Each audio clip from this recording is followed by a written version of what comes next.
Hey there, I'm Brandon. You're watching ADHD Game Dev.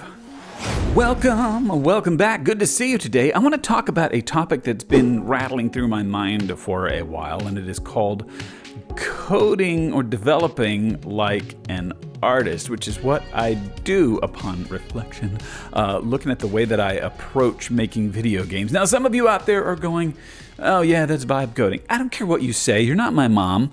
But what I'm actually doing is I have a loose plan about what I'm going to do and where I'm going to go and how to create things. And I sketch things out and I plan it. But as I've said before in previous videos, I don't over-plan. What I'm doing is I'm moving from spot to spot to spot to spot to spot on the game, developing bits and bits and bits and bits. This is like an artist approaches a painting or a drawing. You don't just start from one corner and just work your way down like a robot, working through your plan, do you? When you're doing artwork, no. You sketch out the large shapes and then you go back and you do here. You spend a minute here. It's like that Napoleon Dynamite when he says, "I spent 2 hours shading your upper lip." Okay, nobody does that. That's a terrible thing to do. That's a stupid thing to do. But what you do if you're a good artist is you keep moving. If you ever watch anybody drawing or painting, they keep working on different areas, and then bit by bit by bit, it all emerges to a cohesive whole, and it's all finished at once, and then out of the blue, boom, it's done, and the artist signs their name to it. And you're like, whoa, how did that happen?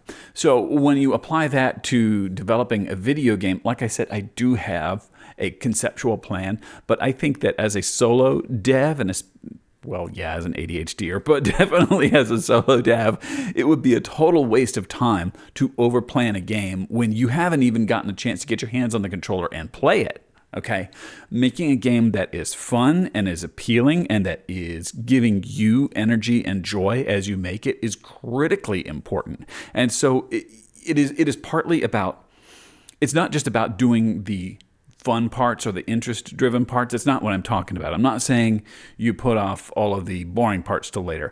I'm saying you do all of it kind of simultaneously. You're brushing across the entire canvas of the game one right after the other, almost simultaneously. I'll take a day where I'm like, I'm going to focus way too much attention on getting these rocks looking the way I want them to, but I do need to keep moving. I need to remind myself not to spend all day doing it, because I'm going to move on same day and say, great, let's work on this art and that art. And okay, why did I do that? Well, because I needed the art assets for the level that I was designing. I didn't plan it out in my mind that this level really needs new art assets in order to finish the construction of it. But I do know conceptually that that's where I'm headed. So I'm working in my game on Tiny right now. Hey, look, video wallpaper. Isn't that cute?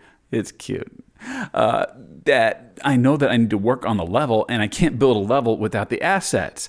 Now, in the case of this game, because it is very, very, very organic and it's emerging to be more organic in nature, I really do need close to finished or a little bit more completed art assets because they're actually part of the structure of the game. I can't fully gray box it out because the organic shapes are helping to design the way that the level is going to flow. It is supposed to flow in an organic way, and it's not supposed to be structured.